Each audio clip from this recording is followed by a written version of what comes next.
Lesson 7. Bodies speak louder than words. The theory that spoken words account for only about 7% of communication involving emotions may surprise many people. This was first proposed by Dr. Albert Mehrabian, a famous psychology professor.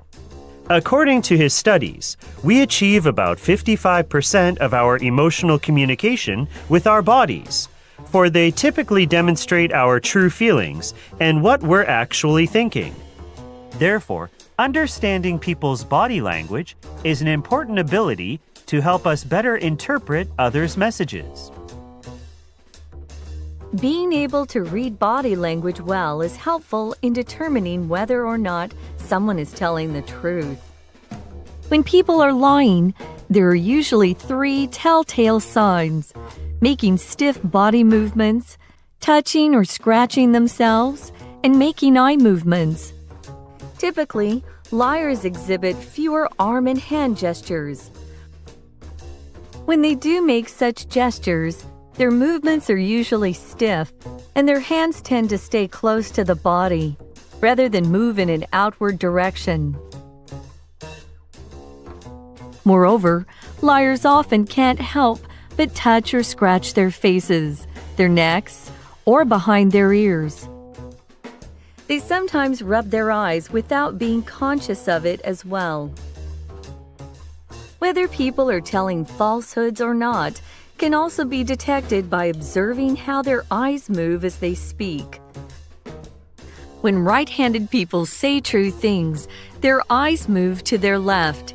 In contrast, when they are lying or being creative with the truth, their eyes tend to drift toward their right.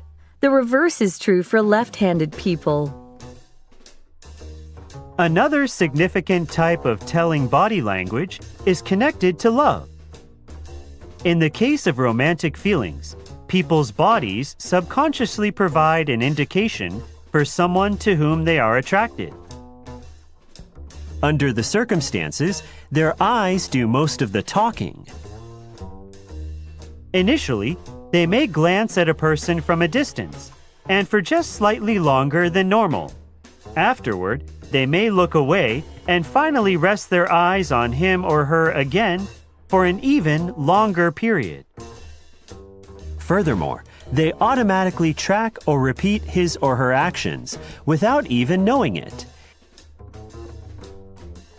If he or she sits back, they will follow suit. If that person takes a sip of water, they will probably do the same. Aside from copying behavior, they often can't help pointing their feet and shoulders toward the one they adore, or standing closer to the object of their affection than to others. All of the previously mentioned points reveal the idea that one of the best methods for interpreting people's thoughts and emotions is to pay attention to their body language.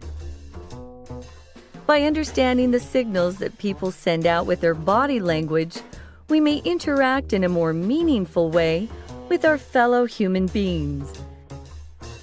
Best of all, we can do it without even saying a single word.